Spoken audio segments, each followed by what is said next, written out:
Alright, I think we're live. Let me move this out of the way. Won't let me move it out of the way. Come on. I'll move this over here. Hello, folks. We'll give it a few minutes and see who pops in to hang, and then we'll get started.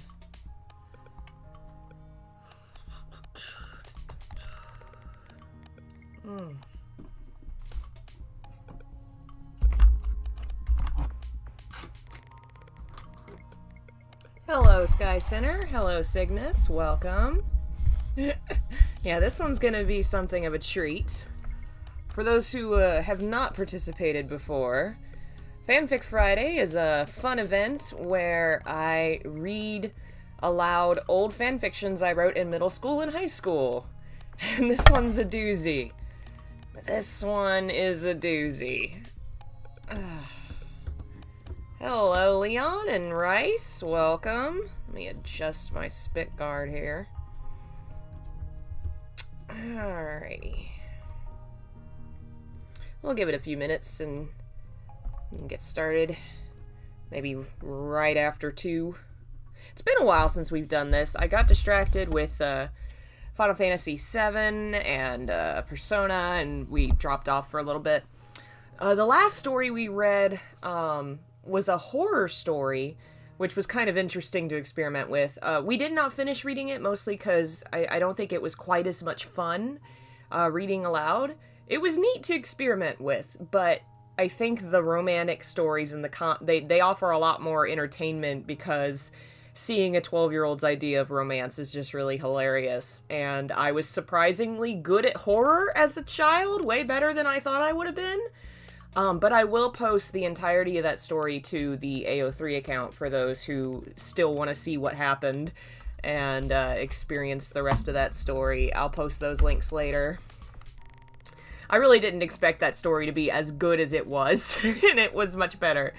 Oh yes, that was funny. There were some moments, like my idea of what an apartment layout would look like, which did not make any sense. There was also a few weird moments that were supposed to be horrifying, but were also pretty homoerotic. Hey, Lee. Hey, Jeff. So yeah, the full version of that story, the Final Fantasy VII horror story, will go on the AO3 this weekend, so you can experience it if you so desire. But we're gonna start with a story called Because I Asked You to Stay, which is my self-insert Vincent Valentine romance. We've read a self-insert before, the Dante story from Devil May Cry, but that was more of an avatar where I created a fictional character and wrote a romance. This is literally just me. This is just my idea of what I would be like as an adult and falling into a portal to Final Fantasy VII world. This is during the Advent Children Dirge Cerberus era, which is probably why I picked Vincent as my focus, because, I mean, I liked him growing up, but he wasn't my favorite character. Like, I don't think I especially liked him. I mean, everybody likes him. He's Vincent. You know, I think everybody likes him a little bit, but, I was a little surprised that he was who I picked for my self-insert romance. I don't know, I guess it makes sense. But yeah, we'll give it one more minute and we'll get started. It was written in 2009, so that is, what, 10, 11 years ago? And the phone's ringing. Hey. Okay, give me a minute.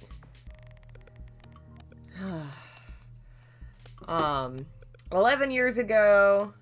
I'm actually older than I thought when I wrote this then, because if it's only 11 years ago, I might have been 15? No, I would have been 16. I thought I was younger when I wrote this, but no, I would have been about 16, so this would have been high school. Very early high school when I wrote this. Ooh, this is gonna be something else. I will be right back. I'm gonna go check on the dog and deal with all that, and then we'll start reading, so gird yourself. Ugh.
Alright. We're back. Let's get started. Whew. Hey, Alexis. Oh, jeez. Have a little bit of a headache left over from my chronic illness problems, but it's mostly gone. And I'm tired of dealing with it, but it'll go away eventually. Alright. I just realized. Gotta check a setting real quick.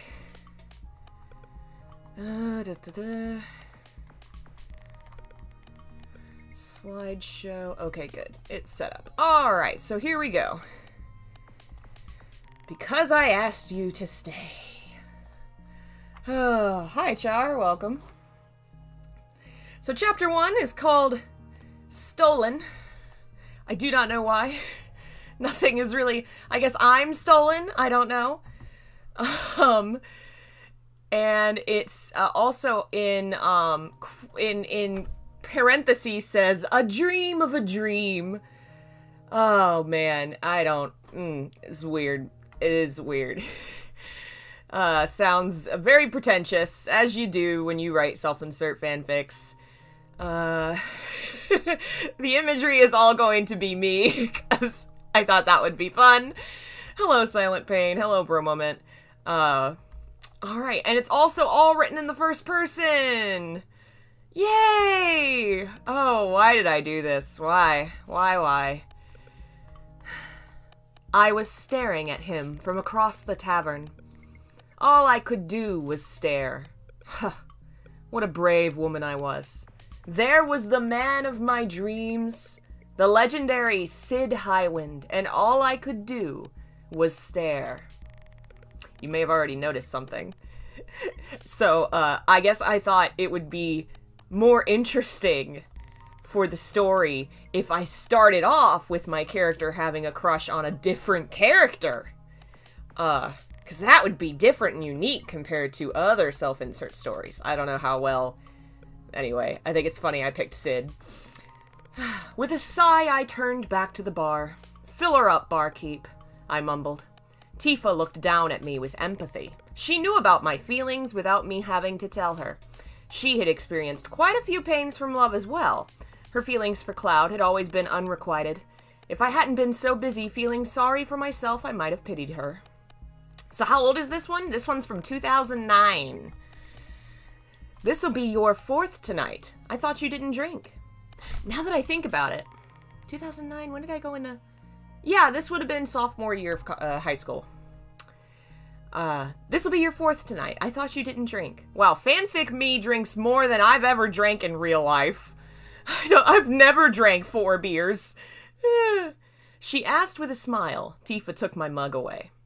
I shrugged. Better than just wasting away out there. I just don't know what to do with myself. Her eyes darkened and Tifa sighed. I didn't want to hurt her, but it was true. Since I'd been somehow taken forcefully from my home planet and sent to a whole new world, my life had taken a darker turn. Hey, E.T. In fanfictions and stories, going into the realm of your favorite book or video game was always a good thing. What people don't think of is the loneliness, the suffering, the loss, not being able to see your friends or family, not being able to go home.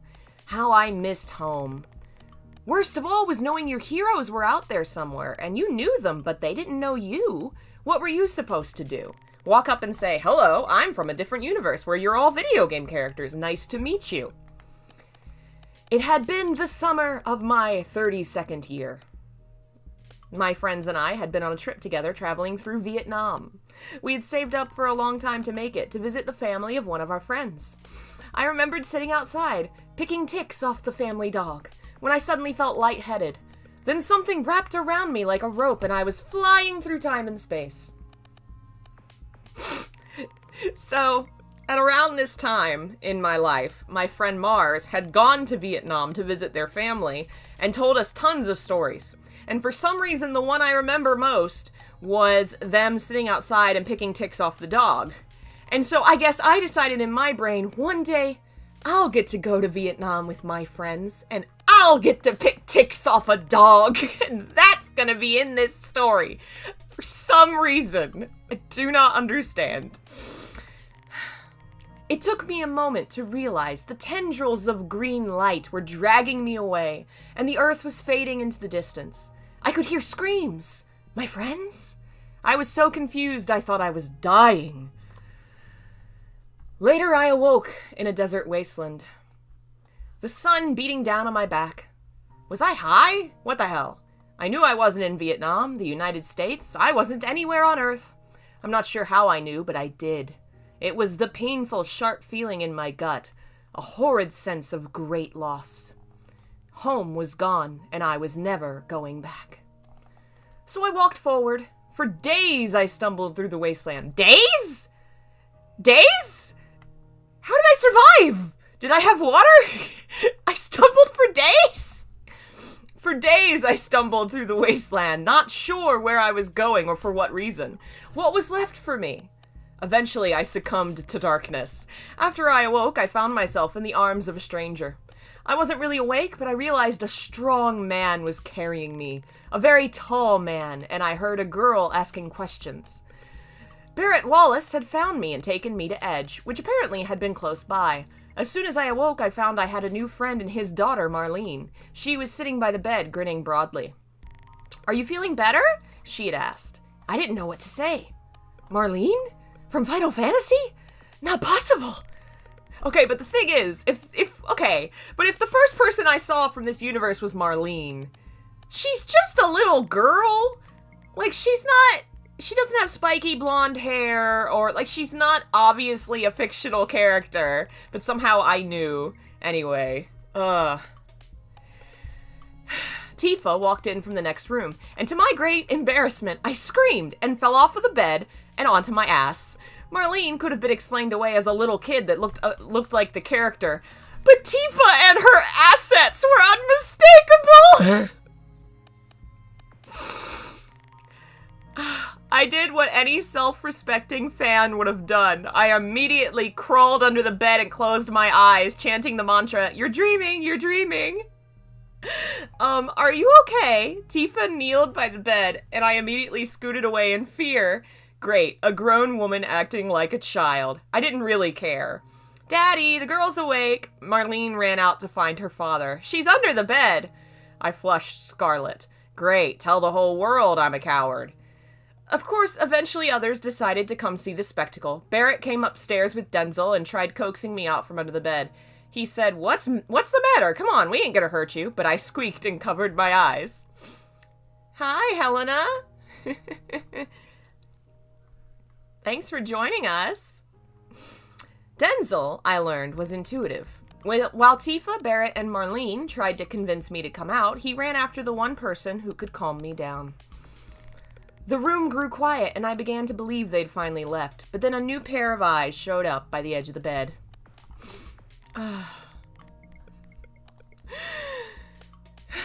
For a moment, the man just looked at me, trying to show he was no threat, like a person approaching a wild animal.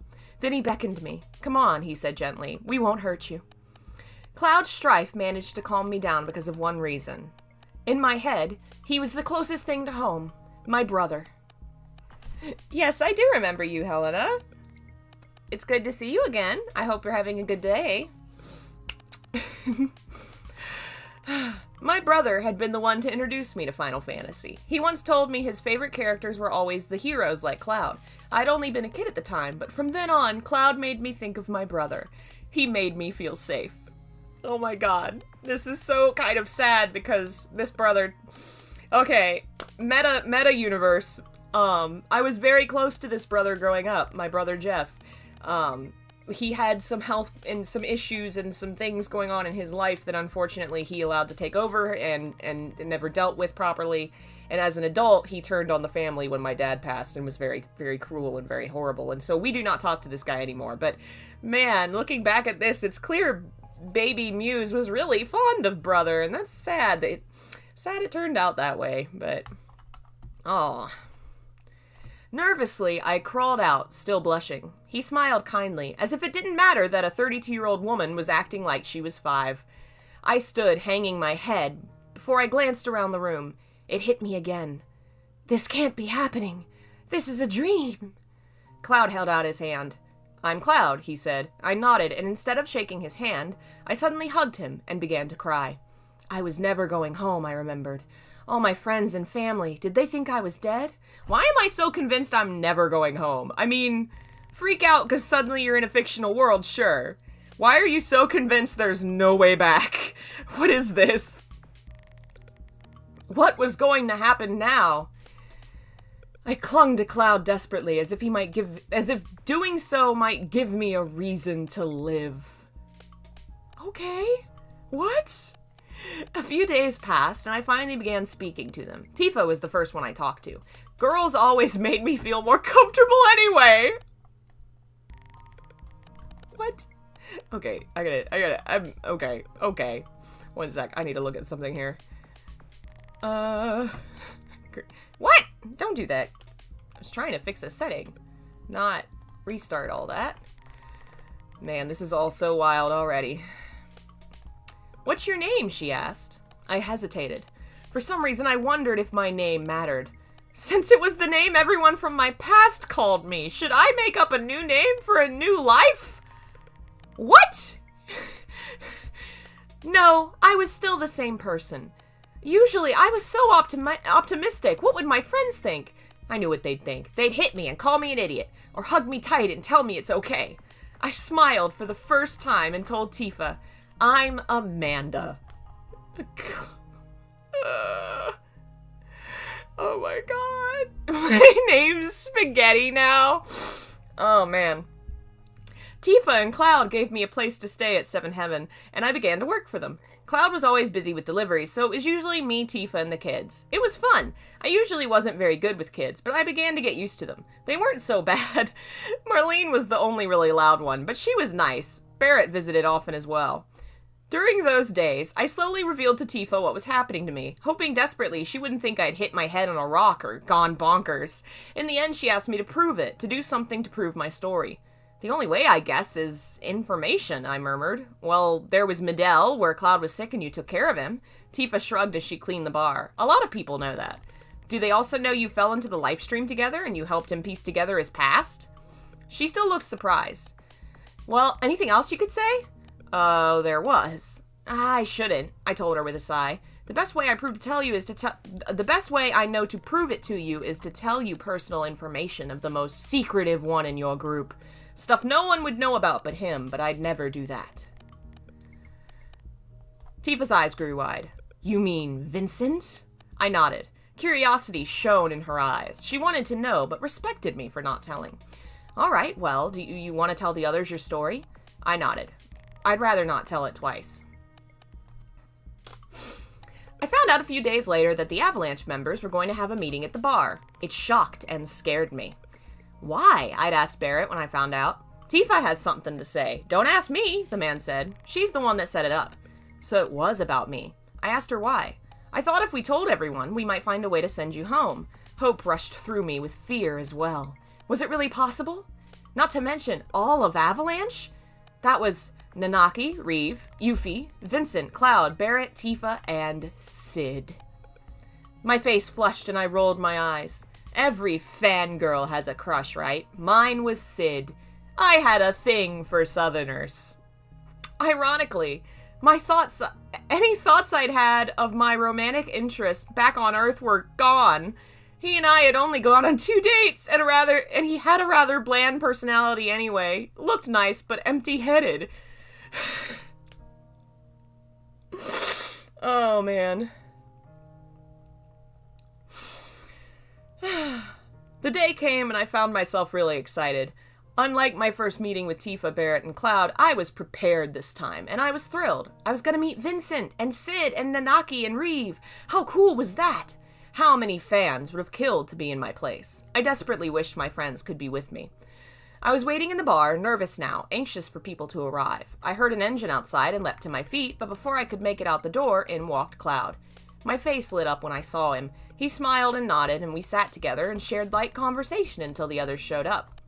Yuffie was next, and though she hadn't been my favorite character, I had to smile as Cloud introduced us. She gave me a big hug and told me to cheer up. Somehow she knew I was a little depressed. I took a liking to her and found she wasn't as annoying as she'd been in the game. Then again, years had passed, hadn't they? Almost right after, Reeve walked in, and he politely shook my hand. Reeve, I noticed quickly, seemed to have taken a liking to Tifa. Once the woman entered the room, he immediately walked over and began talking. I filed that information away for later use, hoping I could help Tifa realize that though Cloud didn't love her, someone else could, and did. So apparently, I'm shipping Reeve with Tifa. Okay. Next was Nanaki, who immediately knew I was from another world. He said so aloud, shocking Cloud, Yuffie, and Reeve, and making me flush red. I don't know why. Immediately he apologized, but it was no big deal. During all that commotion, someone else arrived. Vincent! I was a little nervous to look up when I heard his name. Even though I had a crush on Sid, I knew Vincent was handsome incarnate. What does that mean? My heart was thumping in my chest, just from hearing his name, but I didn't want to be rude, so I looked up. Man, was he tall. I was Cloud's height, but he towered over everyone but Barrett. His burning crimson eyes landed on me, and I could tell he too knew I wasn't from Gaia. Like Nanaki, he had extraordinary senses. For a moment, I was desperately afraid he could see right into my mind, that he knew every secret there. He did not need to know about the daydreams I'd had about him in the past. Though it felt like an eternity, his eyes finally left me and I let out a sigh of relief. Oh!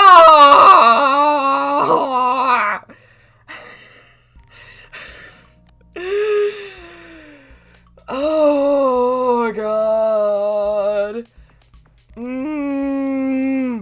How angsty was 2009 me? Oh, you gotta understand, every fanfic I wrote was a vessel to escape my depression.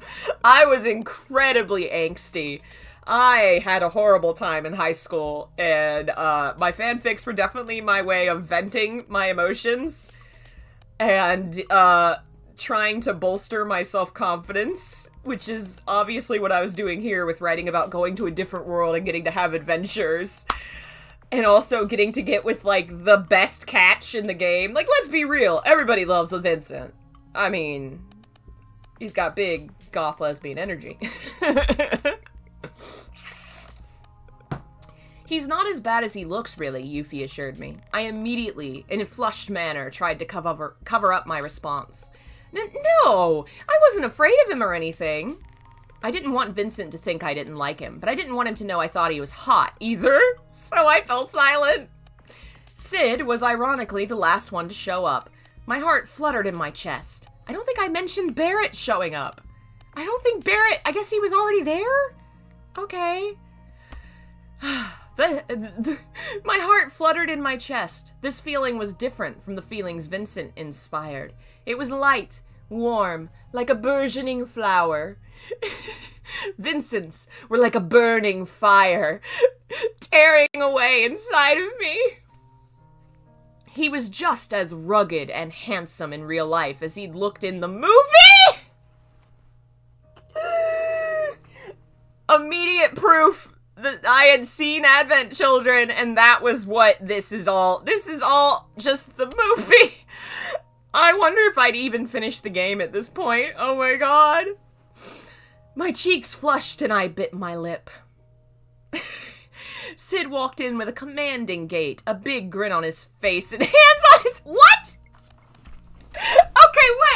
Okay, wait. So, he walked in with his grin on his face, hands on his hips, like this. Like, what? How do you walk in with your hands on your waist? What?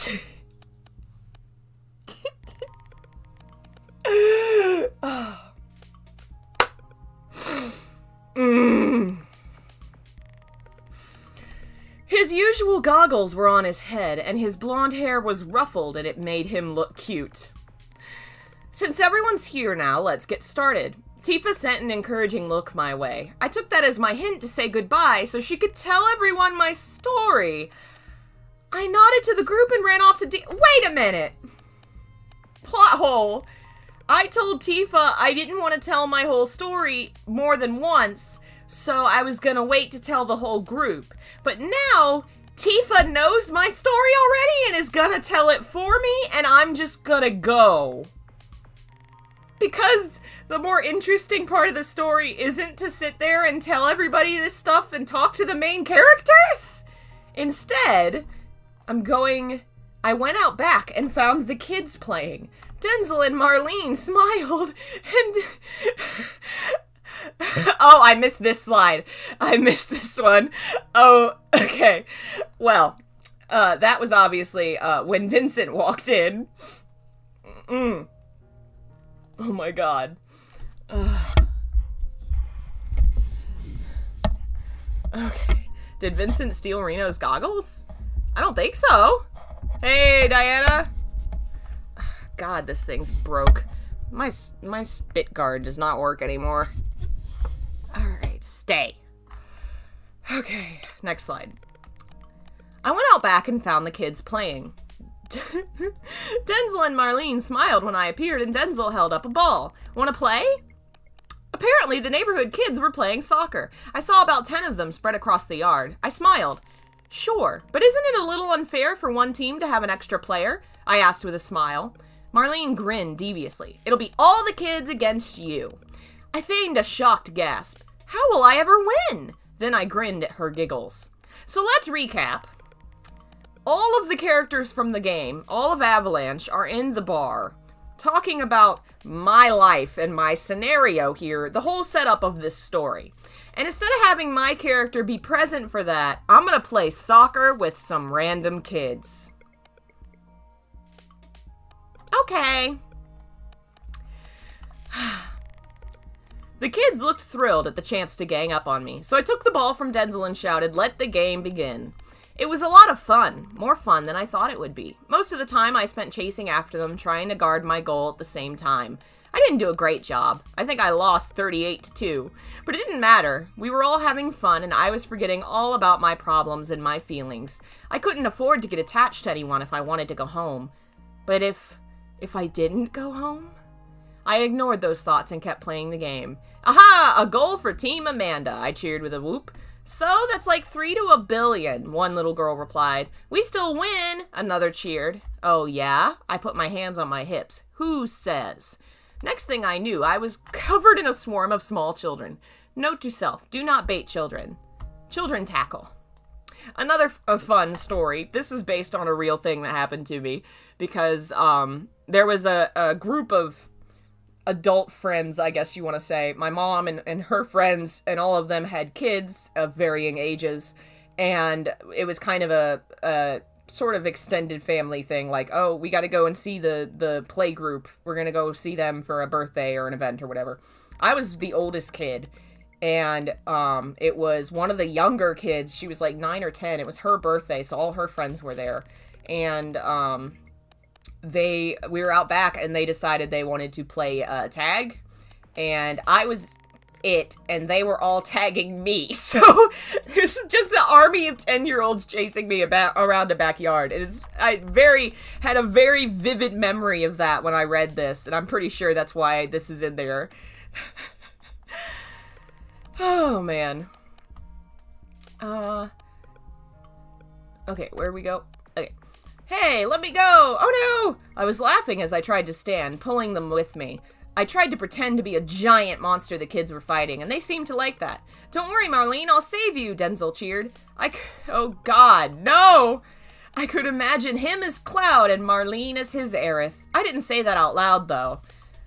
Yeah, maybe don't. Oh, the monster has me! I hugged Marlene to my chest as she pretended to scream, freeing myself from the others. Ahem. We turned and saw Cloud leaning against the door, and I blushed. Right, I grinned nervously. Time for me to go, kids. They all complained as I left, which made me feel really cool. And then I felt silly for feeling cool because a bunch of 12-year-olds wanted to play with me.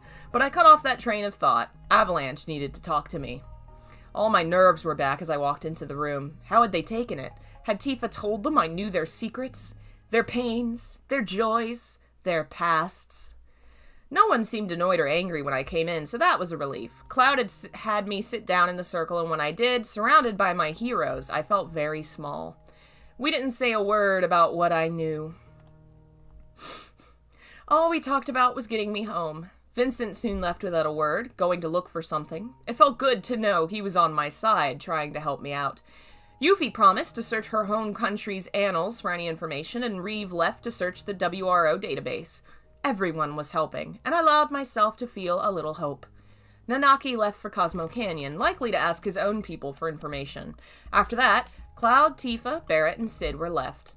Barrett went outside to play with the kids, while Tifa and Cloud helped clean up dinner. It was like fate. It was perfect. Just me and Sid, sitting there. I could say something. I had to say something. You know, smoking's really bad for you, I muttered. Then I winced. Great way to start a conversation. Very nice. I know. Damn if I can stop, though.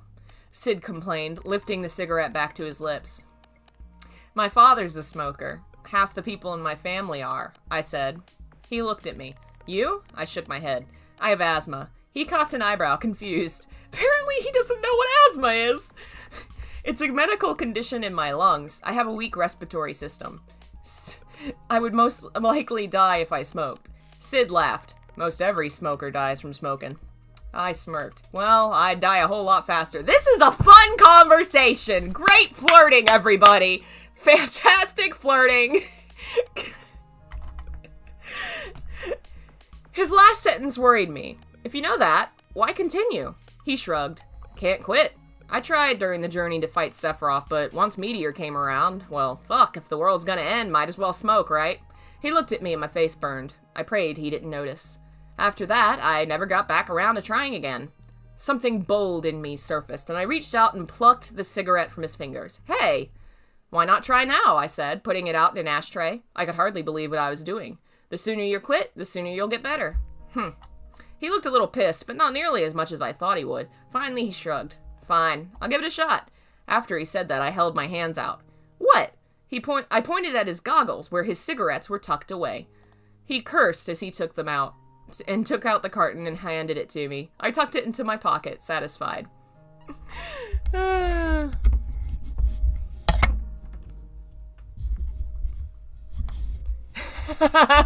The confident muse seems kind of weird, you know? Yeah, this was definitely what I wanted to imagine I would be, you know? I was not this outgoing.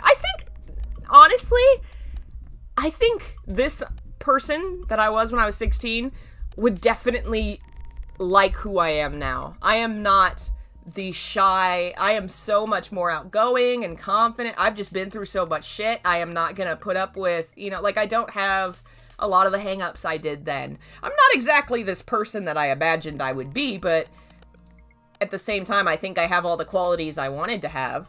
So that's kind of neat to see. Sid hung around for a few days after that, helping Cloud in the garage with Fenrir. How I loved that bike. That thing was fucking gorgeous, as Sid might say. How much I wanted to ride it. But I didn't know how, and I knew Cloud would never let it out of his sight. Maybe one day I'd ask him to take me for a ride.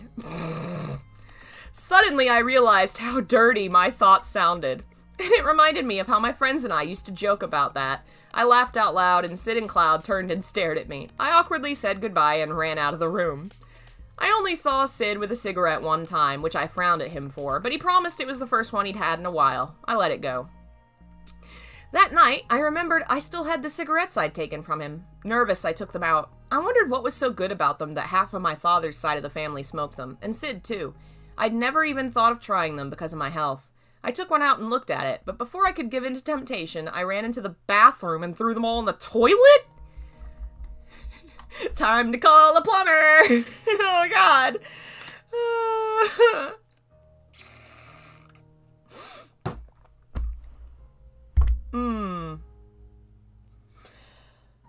This is processing stuff, the fic. Hell yeah, it is. Oh, yeah, it sure definitely is. And we're getting to more of that right now. A few days later, I walked into the garage and saw something that made me want to laugh and cry at the same time. Sid was kissing Cloud, and I could tell Cloud liked it. When you see two men kissing, there's something in your mind that shuts off, like seeing a car crash. You want to stare, but no, you shouldn't. I stood there in awe of what I was seeing, and it took me a minute to realize tears were streaming down my face. Sid was gay? Sure, I'd read fanfics about it, but he was really with Cloud? This is another moment that immediately brought a memory back to my mind. Why I wrote this exact scene is because this happened to me. I was at an event. Hey, Billy. I was at a convention, at a dance, and I saw two guys kiss, and it was the first time I'd ever seen that in my life, and I remember just staring in shock, and at the time, it was the fact of, you can do that in public and people won't kill you. It was the slow steps to realizing my own identity, and I am definitely projecting some of that into this story. Ooh.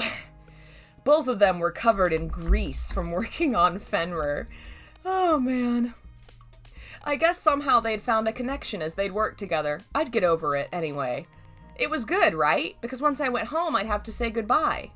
If I ever went home. Fill her up. Tifa frowned and shook her head. Okay, so remember how in the beginning I was drinking at the bar and being sad? All of that was a flashback to me thinking about how we came to this moment, and now we're back to being at the bar.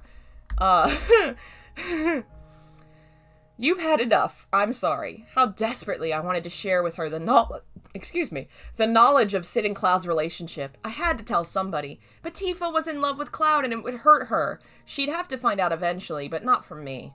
Come on, Tifa, I mumbled. My words were slurring. I was drunk off my rocker. Just one more, for old time's sake. She laughed. Old times? Tifa shook her head and came out from behind the bar. Come on, time to get you to bed.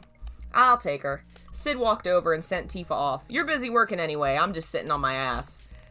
I felt him tuck his arms around my shoulders and my legs. I guess he's carrying me bridal style? I felt like crying again. Everything was so wrong. He took me upstairs and I began to cry. What's wrong? He asked. What do you mean? I asked him. You know fucking well what I mean. You're crying. Sighing, I turned my head into the crook of his neck. Sid set me on my bed in my room and pulled up a chair nearby. I turned away. Come on, give me something here. His voice was soft. He really did feel bad, so I rolled over. What am I supposed to do? I asked him. I didn't elaborate, but Sid understood. Well, either we're gonna find a way to get you home, he began, or you're gonna have to find a way to start over. Start over. My heart lurched in my chest. My family, my friends. If I never went home, how I would have one regret. Not saying goodbye. I had been wrenched away too fast. I sat up quickly and hugged Sid and thanked him. I was too tired to remain awake and fell asleep in his arms. Okay. Voices. I could hear voices. Is she okay? She'll be alright. Reminds me of you. Doesn't say fucking nothing about her problems. I mean, we all knew she was missing home and shit, but she didn't open up about it. It's hard, showing your weaknesses to others. Tough shit! That's what friends are for. You numbskulls need to get it through your head.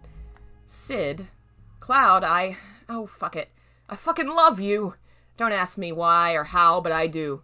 I don't know, Sid. I really don't. Fuck. Sid, wait! Slam! I woke up with the world's worst hangover. I think each hangover is the worst simply because it is. Each time it hurts like hell. You can tell I'd never had a hangover. I decided to stay in bed and sleep. Had I dreamt about last night? Had Sid and Cloud really had an argument? As I thought, I made a decision. The people of Avalanche were helpless. Tifa loved Cloud, Sid loved Cloud, Reeve loved Tifa, Cloud still loved Aerith. They weren't helping themselves. So for as long as I was around, I would help them. That's the end of Chapter 1. We will continue to Chapter 2. Apparently, I think I actually accidentally did the wrong slides. Let's see. Are the slides out of order?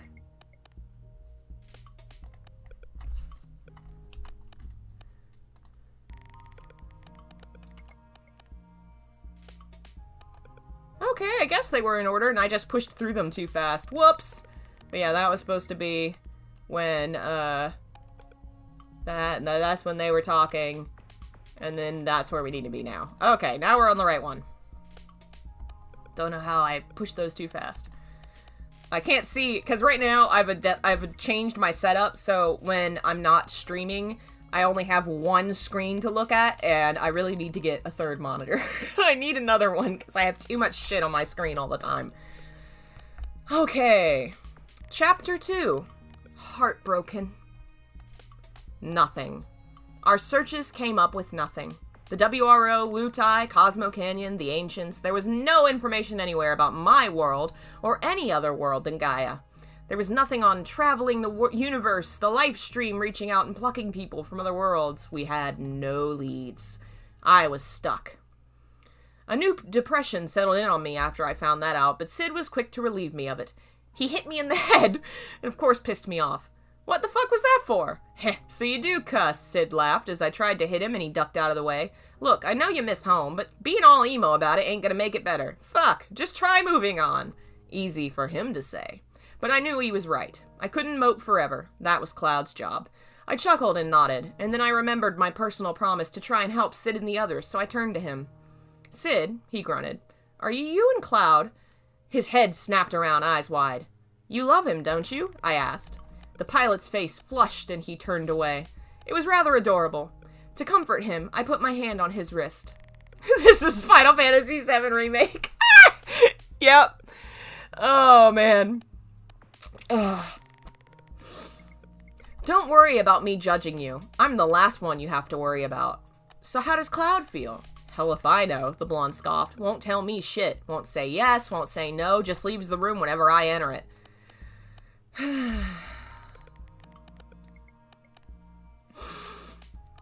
Look, I think Cloud probably feels a lot for Aerith still, right? Sid nodded. Of course he does. He loved her. Okay, so you're the first person other than her he's had feelings for. Don't you think he might feel he's betraying her memory by falling in love again? I let the words sink in for a moment before I kept speaking. Cloud's afraid. He still loves Aerith, but he's afraid to move on. He's confused. You've got to talk to him. You're right. Damn it, you're right. He looked at me and grinned. Butterflies sprouted to life in my stomach, and I immediately, ruthlessly squished them. Then I smiled. Go get him, Tiger. The pilot laughed and eagerly leapt to his feet, running back into the bar to find his soon-to-be boyfriend, I hoped. I really did hope I was right, because I'd been stabbing in the dark. Also, my own heart was hurting. For a moment, I allowed myself to cry again, putting my head on my knees. Damn it all, Sid, I muttered. Why is love so confusing? Are you all right? The deep baritone voice made me squeak, and I quickly spun around to find Vincent Valentine towering over me. I leapt to my feet. Oh, Mr. Valentine, I stammered, embarrassed. A look came over his face. I'm all right. Do you need me to leave? He asked. I shook my head. No, I sighed. More butterflies were in my stomach now, though they felt more like big fat chocobos running amok. Vincent drove my body and my mind crazy. Jesus. Flushing, I turned away. I was just trying to help Sid. You helped him reconcile his relationship, though you have feelings for him. Shocked, I glanced at him. How? I noticed your actions around him, and I've known for a long time Sid had feelings for Cloud, Vincent explained. Sighing, I nodded. I'm trying desperately not to beat myself up for this. Each time I fall for someone, it gets screwed up. Oh, Jesus. Vincent's eyes seemed sympathetic. I knew he knew all about screwed up love. I looked at him and realized he was just the person to comfort me, for all his foreboding attitude and creepy demeanor. How so? Vincent asked. In his own way, he was trying to help. I sat back down on the ground. I sat on the ground. We're in the bar, but we're sitting on the ground? We're just sitting in the middle of the floor in the bar? He sat nearby, half his face hidden by the familiar cowl. I was with this person in college. I really loved them. I caught myself before saying her. But they broke up with me. Turned out I was just an experiment. The word was out of my mouth before I realized how bad it was to talk of love and experiments with Vincent Valentine. He didn't seem affected, though. A woman? Again, I was flustered. Are you psychic? He chuckled, and more fat chocobos danced in my gut. You were not at all bothered by Sid's romantic inclination. You accepted him quickly, and most college experiments are of the same sex kind. I nodded. I thought she was the one, but whatever. I shook my head. She was the last one until Sid. What happened to the dude I mentioned in the previous chapter that I went on 2 dates with? I guess he doesn't count. We were both quiet for a moment, and I tried desperately to rein in my emotions. Damn it, why did Vincent affect me so? I admired him, and he was really cool, but I'd never loved him like I had Sid, so what was this? I make you uncomfortable, Vincent finally said. What? I make you nervous. I'll leave. Don't, I whispered. I hated how weak I sounded. Don't, I whispered. I turned away. People in general make me nervous. You especially, because you're, well, I knew this was going to be embarrassing, but I had to say it, or Vincent would think I hated him. You're the type of person I want to impress, not look stupid around. You were one of my favorite characters in the game. I really admired you, so when you're nearby, I'm shy. Immediately, I noticed my right arm was shaking. Yeah, that was something that actually happened to me as a child. That hasn't happened to me in ages. I must be over my anxiety. Yeah, if I had to, like, perform on stage or give a speech or something, my arm would start shaking. Yep, my nerves had escalated to the my body begins to shake like a leaf in the wind stage. I was pathetic. Amanda. My name sounded like sex coming from his lips. I blushed and looked away. Don't be nervous around me. You don't have to try and impress me, he said. You already have. I have? Shocked, I glanced up at him. He nodded. You came from another world, friendless with nowhere to go, but you haven't lost hope. You continue to smile. I could not do that. He shook his head. I smiled lightly. The tremor in my arm was going away. You're stronger than you think, you know. Vincent turned away and did not respond. We sat in quiet peace for a while. A moment later, I heard screaming and someone barreled into me. I yelped as suddenly I was held tight in someone's arms and was rolling down the... Hi, Patrick. Welcome. Okay, so apparently, I don't think I set this up. Apparently, we're outside. Because I wrote, we are rolling down a hill. So I guess we were sitting outside in, like, the hill, I guess. But I accidentally wrote the hell. So we were rolling down the hell. While I screamed and he cheered happily. We stopped in a dip in the hill and I suddenly noticed I was pinned beneath Sid's body and the man was acting like a maniac. You were right! He loves me! The man cheered and hugged me tighter and I had to hold back tears. The tremor was back, but Sid was too excited to notice. Thank you, thank you! No problem, Sid. The man lifted me up and swung me around. Sid, I'm gonna get airsick! Finally, he set me down and grinned at me. We're going on a date tomorrow, and it's all thanks to you. Anything I can do for you, you just tell old Sid, all right? I smiled and nodded. Sure thing. I'll remember. With one last whoop, he ran off, likely to accost the next friend he met. My heart hurt a little, but I felt better from talking to Vincent. Speaking of, where was he? I looked back to where he'd been, but he was gone.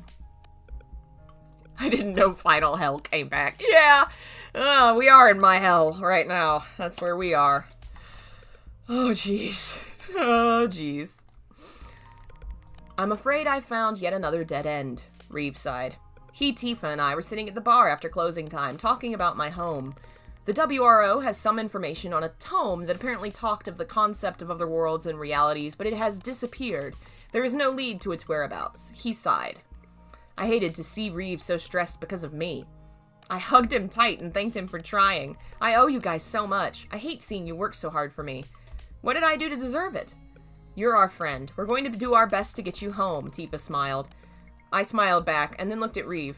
Hey, Mr. Twetsy, does the WRO have any dances or get-togethers or anything? I asked with a smile. He seemed confused by the seemingly random question.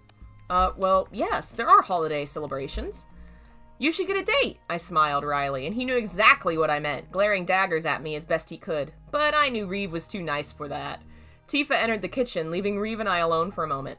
Talk to her, I whispered. She loves Cloud, not me, he responded a bit irritatedly. Cloud's gay! This shocked him, but I didn't give him time for a response. Snatch her up before somebody else does. Tifa walked back in the room and we fell quiet. Reeve had a bright smile on his face and a blush across his cheeks. She looked at the two of us with a little suspicion before moving on with her look. Yeah, as an adult, you really wouldn't tell someone. I mean, Reeve's a cool dude, but yeah, you wouldn't want to do that. But clearly it was my way to set up Reeve and Tifa. Avalanche had another group meeting at the end of the month. It was snowing outside, the end of November. Depression had settled back in when I realized I wouldn't see my family for Christmas. New Year's, my birthday, without any of my friends. I did my best to hide my feelings from everyone, especially at the group meeting. I didn't want them all trying to cheer me up at once. I might have had a heart attack. So there's this old book that might have info? Yuffie asked. We gotta find it. I'm afraid it's been lost to time, Reeve sighed. Our only hope is one of the scientists who were studying it might have copied some of it down. There were scientists studying it? Nanaki asked. Shinra, of course. If I can get a hold of some of them, I might find out something. Do you think Rufus and his gang will help us? Barrett muttered. He still hated Shinra, and I didn't blame him. It's worth a try. Tomorrow I'm going to meet them, Reeve explained. Brave man, Sid muttered. Thank you guys so much, I told them. Really, all of you rock for doing this for me. I really gotta find a way to pay you back. I want cigarettes for Christmas, Sid declared jokingly. I leapt to my feet and shouted no. To my surprise and joy, everyone broke into laughter. The Christmas party was 2 weeks before Christmas, and it was held in Cosmo Canyon. It was a beautiful place. Nanaki was pleased to have everyone in his homeland, and he greatly enjoyed showing me around. It was well decorated, but wasn't really the traditional Christmas I knew. But I loved it. Everyone was dancing, and there were fires all around. For a while, I was able to forget about everything, and just enjoy myself. Hi, Blue Wayfarer! Welcome to the self-insert Vincent Valentine romance story I wrote about me in the Final Fantasy world. As midnight came around, depression sank in. Mom, Dad, my friends, I wandered through the party thinking of them, remembering past Christmases with them, wishing they could be here or I could be there. Eventually, I found myself perched atop the high rock overlooking Cosmo Canyon, above the partygoers. Tears fell down my face as I looked out over the sky.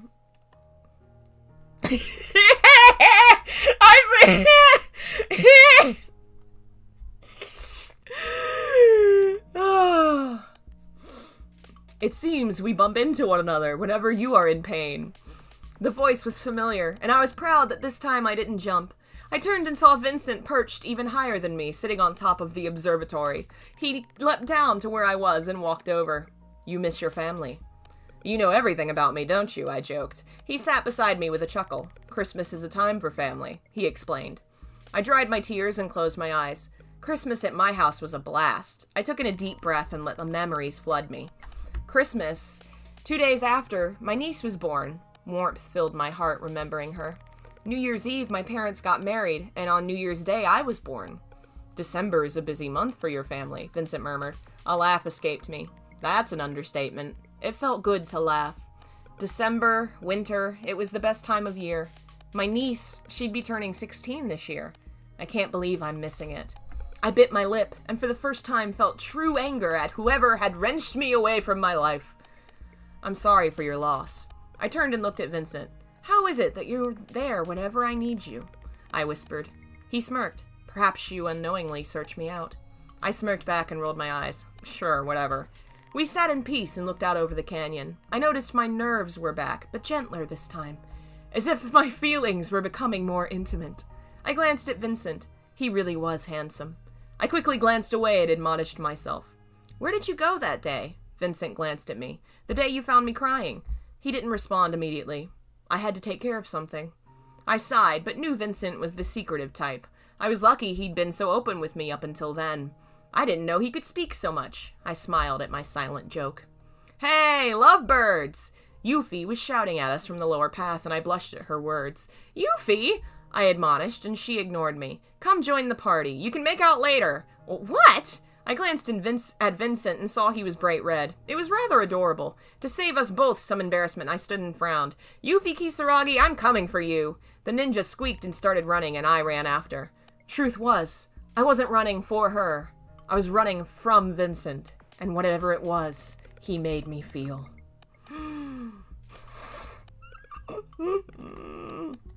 Nothing? Reeve sighed and shook his head. Nothing at all. A moment later, I cursed and slammed my fist against the bar. Tifa looked forlorn and empathetic, but I didn't want empathy. I wanted answers.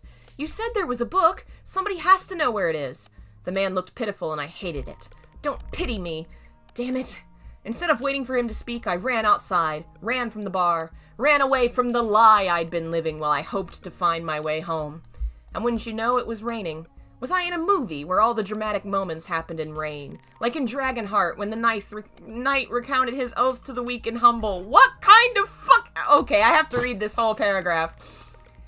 Was I in a movie where all the dramatic moments happened in the rain? Like in Dragonheart, when the knight recounted his oath to the weak and humble. Oh, but in that movie, the knight was saved from his loneliness by his friend, the dragon. I had no dragon. I had no friend.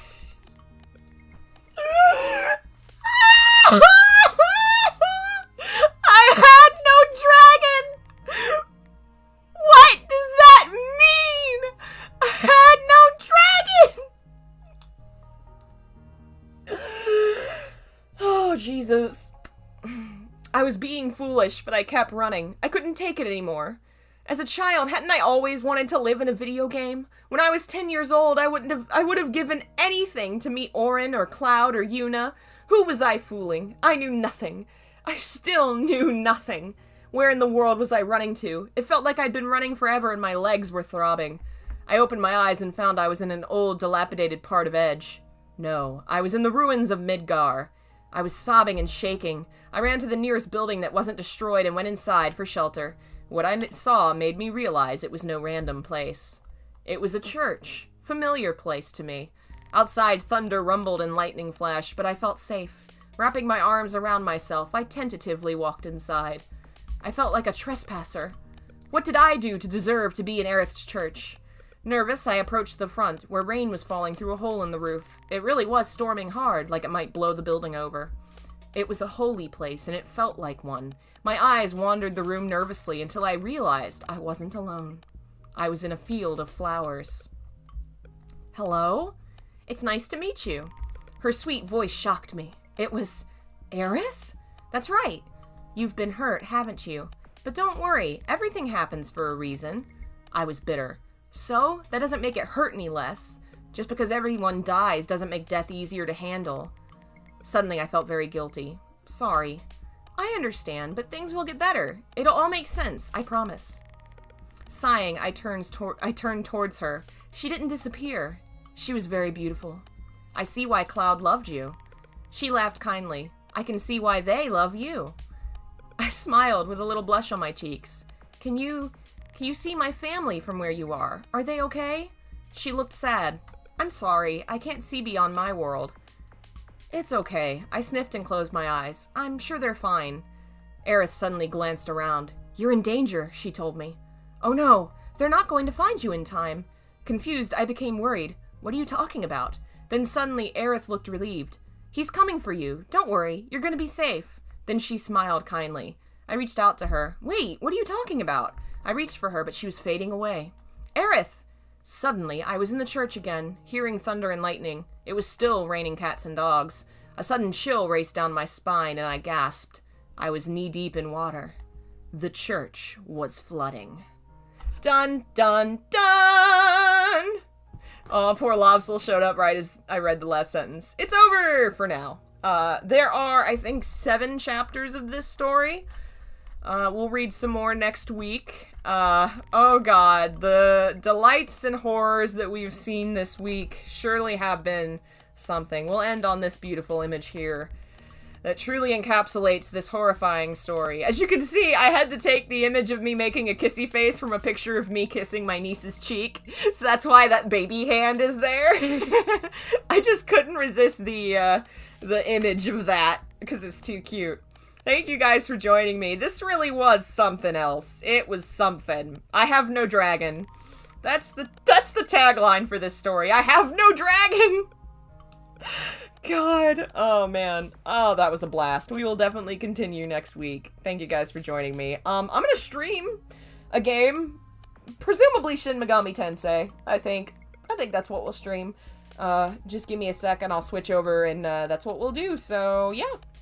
Be sure to check out the description for links to support the channel and follow me on social media and blah, blah, blah, blah. Fanfic Friday will continue next week.